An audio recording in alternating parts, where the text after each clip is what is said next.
Welcome back to another episode of Rock Boys Football, a fascinating matchup Saturday afternoon. Michigan heading on the road to play Illinois. And I use the word fascinating for a couple of different reasons. One, you look at this from an Illinois standpoint and say, if you can win this football game against a struggling Michigan team, you look at the back half of the schedule for Illinois outside of the road trip to Eugene, Oregon. Illinois is probably going to be favorites in every single one of their football games in the back half of 2024.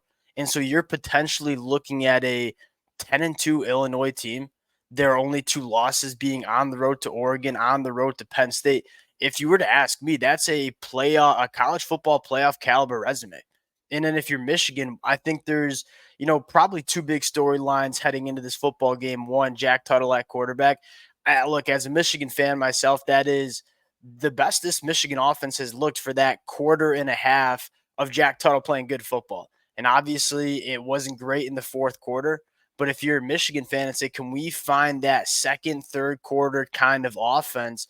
This is a Michigan team that can win a lot of football games. I think, secondly, coming off a bye, how does this team respond and how healthy is this football team? I think one of the things that frustrated a lot of Michigan fans, you went on the road to Washington not having a lot of key contributors on this Michigan team. Guys like Derek Moore, Miles Hinton, Amir Hall all missed that game with injury. So you have Jack Tuttle at quarterback. You're potentially a lot healthier going into this matchup. What does this Michigan team look like coming out of the bye? I think a big storyline. Fired up to get into this one now. Before we do, and as always, and I think most importantly for this football game, let it fly in the comment section. A lot of different ways you can look at and evaluate this football game. Michigan going on the road, 3-point favorites. Would love to hear from you guys in the comment section. If y'all do enjoy the content, consider subscribing to the channel. And without further ado, let's get into this one. I want to start with this Illinois offense going up against the Michigan defense that it's good.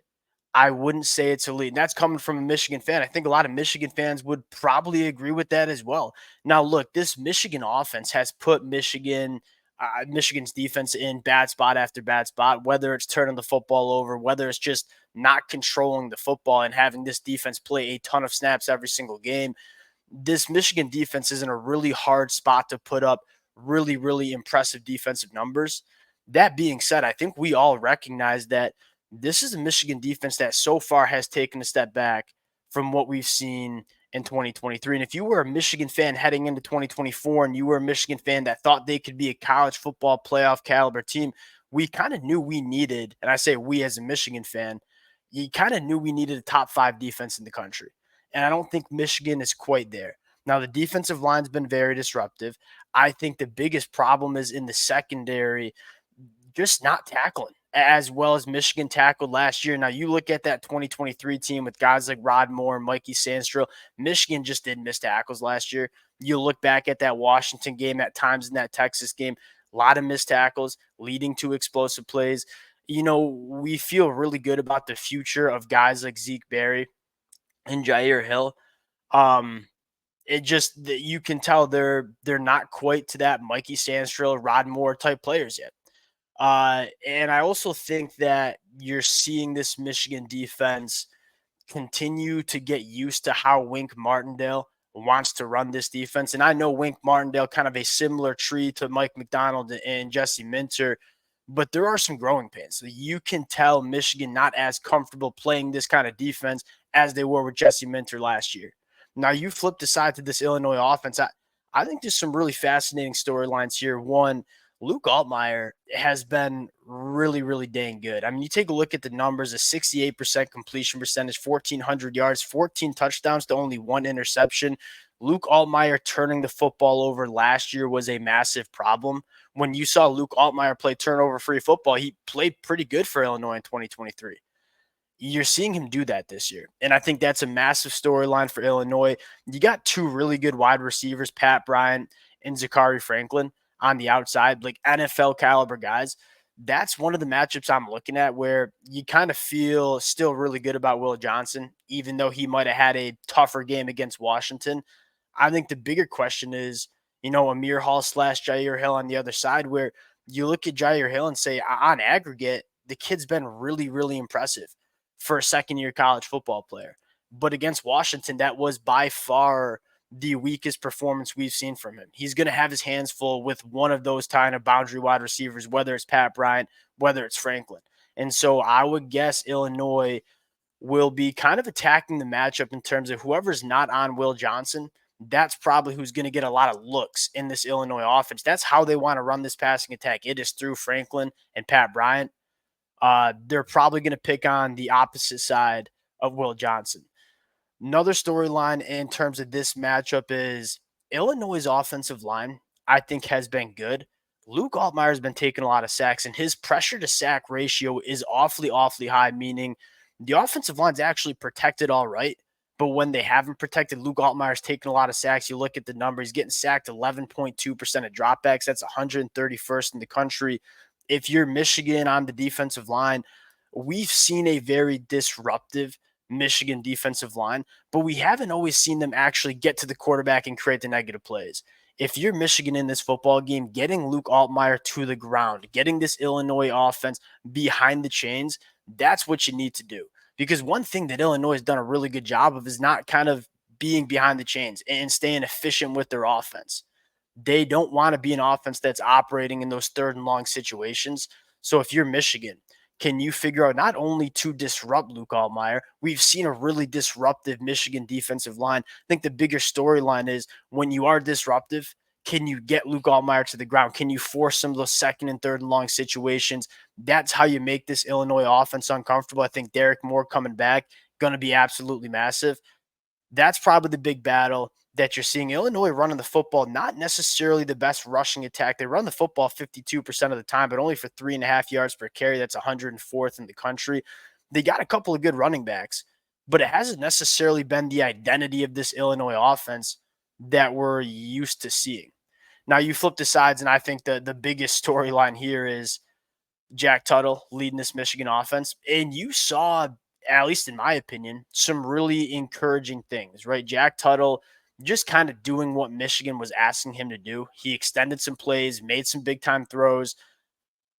What does Jack Tuttle look like with a whole 2 weeks as that quarterback one? I think it's an important conversation. If you wanted to take an optimistic look for about this Michigan offense, it is Jack Tuttle barely practiced all offseason, nursing that injury, was kind of thrusted into that football game against Washington and actually started the game off pretty dang well. Now it kind of tapered off in the fourth quarter, but that is by far the best version of this Michigan offense that we've seen. Can we get that version of this Michigan offense for 4 quarters against Illinois? That's probably the bigger question. I think, secondly, you saw the run game, I think, start to pick up once Jack Tuttle came in. And I think that's a result of having a quarterback that actually has a little bit of a downfield threat to an opposing defense. You know, when you were rocking with Alex Orji, defenses knew you weren't going to throw the football down the field. And so you saw a lot of loaded boxes in it. When you're playing in the Big Ten, it's really hard to run into a loaded box. Even if you have a guy like Alex Orji at quarterback, who they didn't really use Alex Orji's legs as much as you kind of expected. And so I think the quarterback switch makes a lot of sense, where it's like, if you're not going to run Alex Orji a lot, you might as well go to a quarterback that has decent athleticism in Jack Tuttle, but actually can consistently throw the football down the field a little bit more effectively. Now, the quarterback position has been a struggle for Michigan. There's no secret about that. I would also argue that there's some other things that aren't necessarily looking great for Michigan, specifically on the offensive line, where you're starting to see this Michigan team run block a little bit better, but in pass protection, it still hasn't been great. And I think at the right tackle spot with Evan Link, you kind of leaving a lot to be desired in terms of what the pass protection looks like. And even on top of that, you look at the pass catchers, even with Jack Tuttle playing that second half, and say, Colson Loveland, 6 catches for 33 yards. Not another wide receiver had more than 1 catch. That was a problem for us Michigan fans heading into 2024, where it's like, all right, Cornelius Johnson, Roman Wilson, they were really good wide receivers for Michigan, kind of the centerpiece along with Colson Loveland in that passing attack. Who's going to step up and be the wide receivers that can create down the field for Michigan? To this point, you just haven't seen a wide receiver consistently step up, and you can tell Michigan's trying to find that. Like, they're playing a lot of different wide receivers, seeing what kind of wide receivers can give Michigan some juice, and you've seen flashes from Tyler Morris, or a Marion Walker or Bell, but you haven't seen a wide receiver give you that consistent separation down the field and that playmaking ability. So those are the questions you have with Michigan. I think it's a lot more than just the quarterback spot. You look at this Illinois defense and say, outside of what we just saw last Saturday against Purdue, where Purdue put up 49 points over 500 total yards, that's not a good Purdue offense, but they made a change at quarterback. This Illinois defense has been pretty impressive. I think this is one of the more improved units that you see in the Big Ten, where it was really, really stinking bad last year. Got a lot better. I think you have a solid front seven. You got a secondary that I think is playing much better football than what we saw in 2023. Purdue was able to move the football a lot against Illinois, specifically with a quarterback that gave you that dual threat look. I know Jack Tuttle's no Alex Orgy, but Jack Tuttle can move around a little bit. He can keep it on some read options. Can Michigan potentially get to some of the concepts that Purdue ran against Illinois to have some success on the offensive side of the football? That's probably what you're looking at here. Now, getting to the pick, this is an impossible pick. I don't think anybody's picking this game feeling really good about it, right? Because you look at Michigan and say, going on the road, second time all year, they looked really bad on the road against Washington. You got a lot of question marks about this Michigan team in general. And then you look at Illinois and say you've liked what you've seen from Illinois thus far, but they're coming off a really rocky performance, specifically on the defensive side of the football against Purdue. I'm I'm gonna go Michigan to cover the number here. I don't feel great about it. I have a lot of respect for this Illinois team. Where it comes down to is I think this Michigan team coming off a bye, getting a little bit more healthy with Jack Tuttle having 2 weeks to kind of prepare as that quarterback one. I think this might be the best version that you see of Michigan, specifically on the offensive side of the football. And as they get healthy on defense, this might be the best version of this Michigan defense as well. So give me Michigan to go on the road and win this football game in what seems like a do or die football game for Michigan in 2024. I mean, you're talking about going to 5-2, moving up to a top 20 team in the country, or you're talking about falling to 4-3, 2-2 in conference, and being outside the top 25. Don't feel great about it. That's going to be my pick. Would love to hear from you guys in the comment section. Again, all the support means the absolute world. If you guys do enjoy the content, consider subscribing to the channel, and we'll talk to y'all later.